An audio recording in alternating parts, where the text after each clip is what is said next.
Welcome to Keep Playing, the podcast where we challenge you to stop playing for someone else's team and start building your own.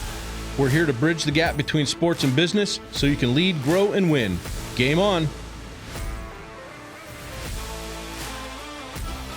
Hey, what's going on, everybody?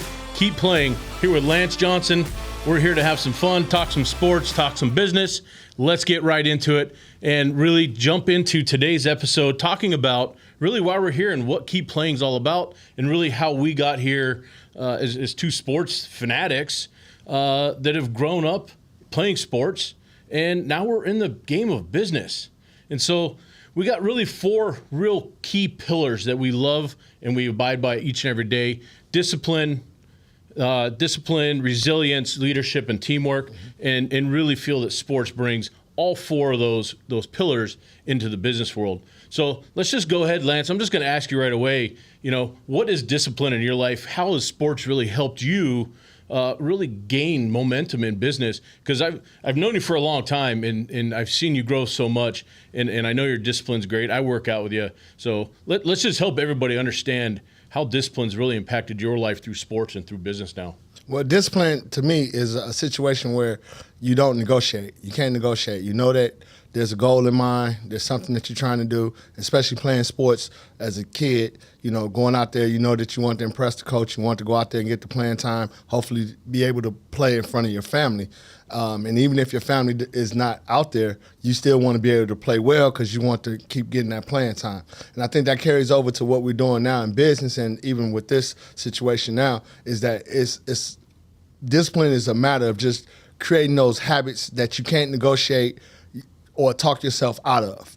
That's the way I look at discipline. Just go for it, just do it, get it out the way, then you can play. If you get the work done, play later, you keep that same motto, you should be consistent with your discipline. And so, you look at any professional athlete, right? At the highest of levels, they're disciplined every single day. I see a lot of stuff about Kobe Bryant. Like the guy was a man of men. I mean, he was just crazy good. Yeah. But it's because he was up at 4 o'clock every day. Yeah. Because of why? Yeah, because of desire, passion, discipline. Discipline was beautiful, yeah. And he just, Hall of Famer, died in a tragic accident. Just a great role model for me at times, too, when I'm, waking up early and I'm like, I really don't want to do this. Well, what would Kobe do? Right. You look at Kobe. Kobe, of course, he got it from Michael. When Michael was going through his situation with the Bulls and they was losing to Detroit, Michael realized he had to get stronger in the weight room, hired Tim Grover. Next thing you know, they started lifting weights, and after they won their first couple of championships, they started a club called the Breakfast Club. And once Michael knew that I just can't get out here and lift weights by myself, I got to get my teammates involved, they became stronger together as a team, and that discipline made them carve out 6 championships in the 90s. Well, Kobe Bryant, I always tell people, he's the example of Michael after Michael learned how to win championships. The Michael Jordan before the championships, no one can compare them that Michael, and that's just the sports fan in you and me, just talking about how, playing on another level. But even when you're that great, you got to be disciplined enough to know that there's levels to this. So if I'm great, but I'm not getting the result that I need, then I need to make those adjustments, adapt to whatever situation the times is, and then try to find out a new discipline or practice the disciplines in what I'm trying to do to be better at that. And then next thing you know, a championship ring is on my finger. I'm holding up a trophy. I got 500 employees. I'm getting some type of award from the city or state for me being so good in my business. If you practice these disciplines, the awards follow right behind that. You just got to keep going and keep playing. Yeah, and so talking about discipline, it goes right into our next pillar of resilience. Because there's those days where you get up, and as disciplined as you're going to be, you don't want to do it. But you got to be resilient. And you're going to miss those days, and people are going to throw things at you, and you're just going to get sidetracked. Yeah. But the resilience that you're going to have to display to overcome a lot of those things, like on a daily basis, you get things thrown at you, and how are you going to react to those?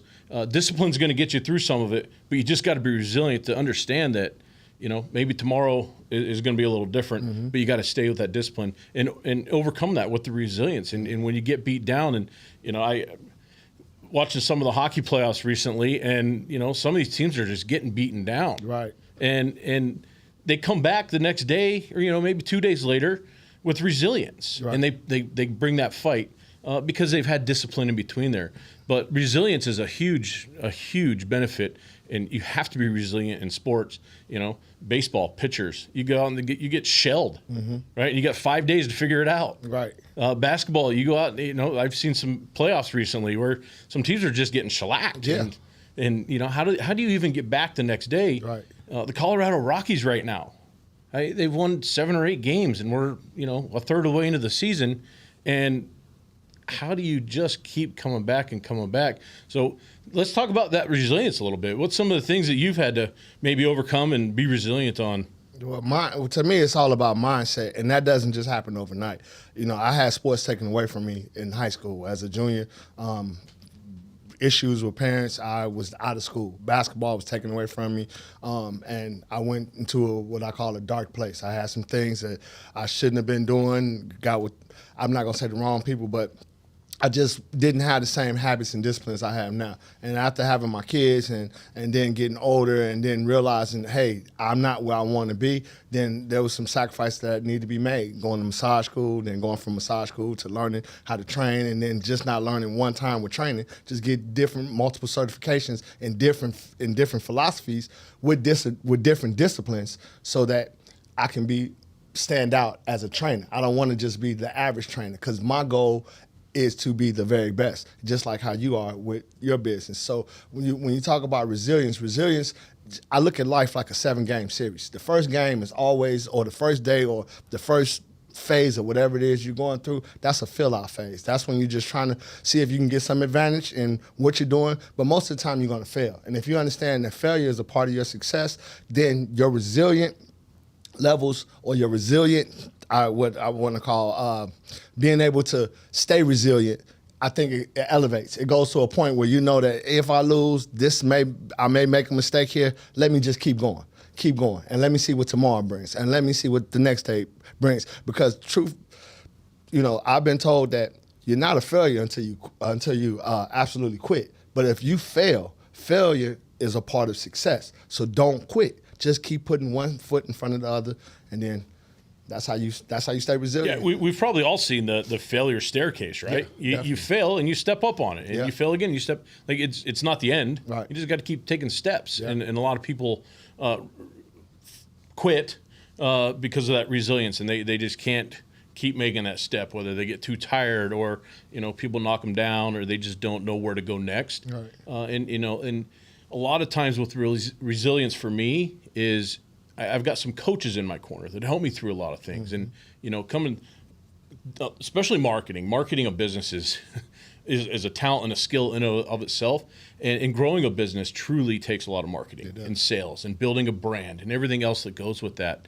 And why not have a coach? Why not bring a coach along with you to help you get there? And I think a lot of times with resilience, there needs to become a coach. You need to bring a coach in to help you, hold yourself accountable a little bit, and really understand what those goals you have, so that you can build that discipline and have all that. And, everybody wants to talk about motivation and hard work and all that.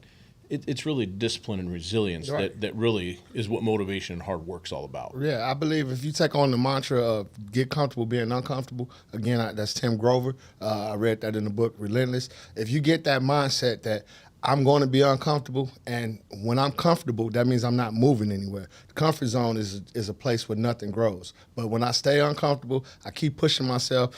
I understand that there's another level to this. I keep rising higher.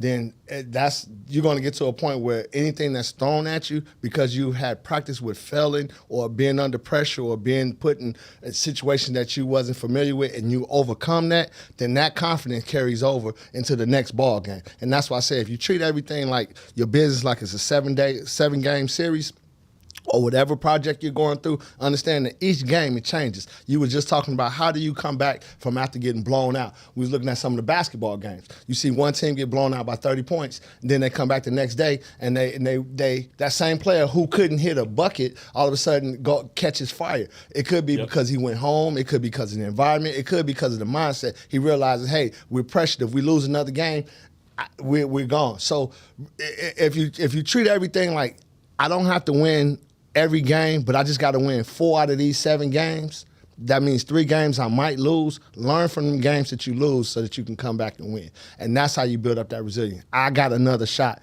Let me go out here. It's not over until it's over. And if it's over, let me do the things necessary to get better so I can get back at it again and get right back into that position so I can win that championship again. So did you guys all hear that little nugget?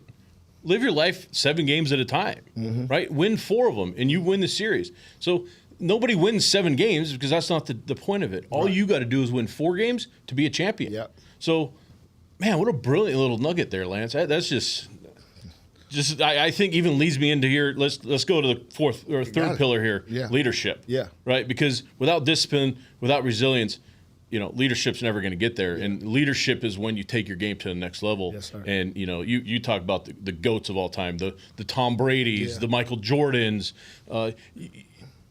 just GOATs because they were just incredible leaders of their entire team. And what do you think they do? How did they go on those big runs at championships, and what was their leadership, like a little bit? Keeping the words of people telling you that you couldn't do it, people telling you that you would never become like whoever it is that they consider the greats, that's what makes those GOATs keep them motivated and keep them going. And in return, they know that I can't get here by myself, so I got to elevate everyone around me. And the best way to elevate them, and speaking of leadership, you're looking at SGA, Shea Gilgeous-Alexander, just won the MVP. Now, what he did was he won the MVP award, but he made sure that he gifted all of his teammates a $10,000 box as a form of appreciation because he understands that getting that MVP trophy was not a job by himself. It took a whole team. That next game, that team came out, and they were lights out. They played like a team that should be winning the championship. That's how you motivate, and that's how you lead. You lead by understanding that I'm not here for you to serve me. I'm here to serve you, and I'm going to serve you with the best of my talents. And with you being on my team, you can count on me giving you my talents, but what I need from you is for you to give me the best that you got. And if we just go out there and give the best that we got together, we can't lose. And if we lose, we figure out why we lost together, and then we keep going. And you see all these great leaders, even go out of sports. Some of the best leaders in business across the world. Sports, obviously, we love sports. We talk about those types all the time. But these leaders, they're not out there necessarily looking for the recognition. No. They get it, but they give it right back to their team. Right. Like you're just talking with SGA. Like it's unselfishness of what true leadership is. It's about serving others and helping others reach their potential. And I think that's when you come into the business life and you build a team, right? I had 250 people working for me at my HVAC company. Like it didn't happen overnight, and you built your team. And I was there to help them, whether they wanted to learn the trade, learn a new skill, become a management level, become a boss, whatever that was. It was my job to help them get to there as the leader. And that's, when we talk about part of our four pillars, that's why leadership's right up there. Got to be. Because if you want to get into business, you got to have some leadership skills, and especially if you want to grow and scale a business to get to the level you really want it to be at. Yeah. You got to have that type of leadership where you can lift people up around you. Right. And I was just listening to a podcast that I listened to, and they were talking about being, you don't never want to be in the room where you're the smartest. Exactly. And that's what true leadership is. You bring smarter people around you, surround yourself with those people that help elevate with a common goal. Exactly. And you can't lead unless you led.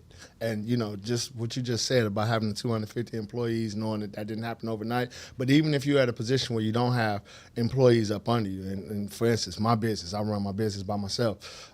If I got to depend on my marketing group, the BNI group. I got to rely on my clients. I got to rely on my teammates at my gym that I train out of. So if I'm thinking in terms of what I can do to make that gym more marketable, what I can do to make my BNI group a little bit better, what role can I play that's going to help keep the revenue flowing in there that someone might want to be able to do business with me. So before I think about them doing business with me, I think about doing business with someone else.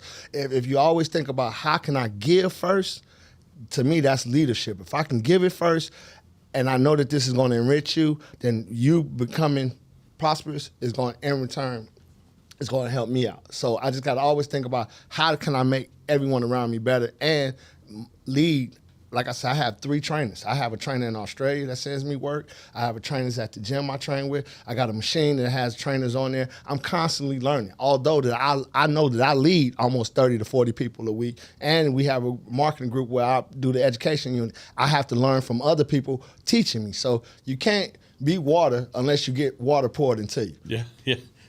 It's 100% true, right? And at the end of the day, it fuels your soul too. Yeah. Like it just for me as a leader, just helping others just feeds my soul. Yeah. Really helps me get out of bed every day, put my feet on the ground, and I put my shirt, shoes, and socks. I put them all on just like you do. Yeah. Every single day. I just get fed a little bit differently. When it comes to the soul food. Yeah. So leadership, I love it, and let's just jump into pillar 4 here with teamwork, because you can a lot of scriptures, right? You could do what's that one? You could do nothing by yourself, no good. Well,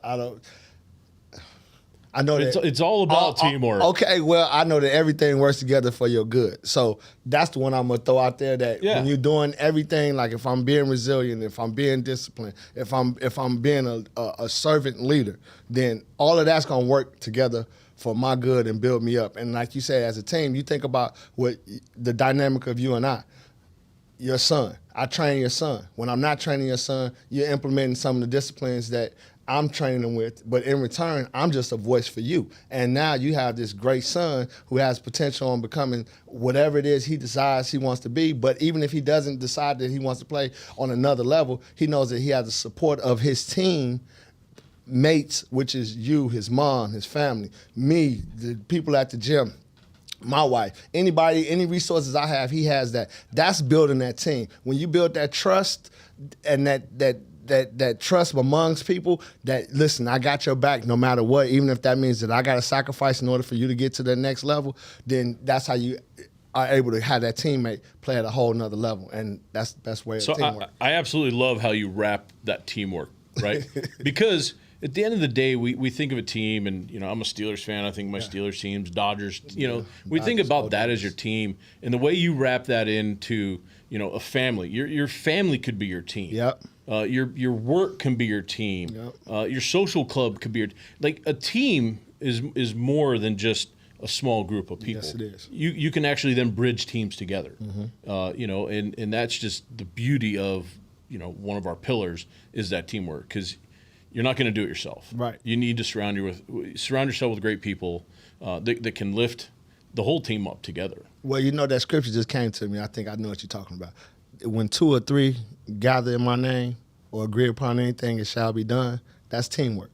You got to go get that teammate that's going to help you get to that next level. When you got that agreement, that's a superpower that most people don't have. So if you feel like you're by yourself, even if you're working by yourself, if you're doing everything, try to find somebody that's doing the same thing you're doing and see if you can collaborate. When you learn to collaborate, and that's something that we've been talking about, when you find a way to make that collaboration, when somebody's doing the same thing, you're going to see everything become a little bit easier for you because you're in agreement. Yeah, and we're going to get into this in some other episodes about collaboration, but collaboration is going to outweigh compete, especially in the business world. Yes, sir. All day, every day. Yes, sir. And so, really wrapping up on our 4 pillars here. Excited to really get this wrapped up here. Yes, sir. With discipline, resilience, leadership, teamwork.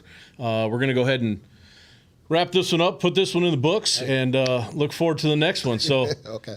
Until we get back together, we look forward to putting on some more good podcasts and sharing some more stuff.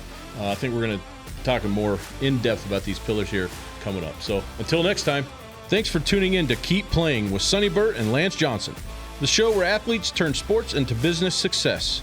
If today's episode hit a home run, be sure to follow, rate, and review the show. Share it with a teammate and tag us on socials to keep the conversation going.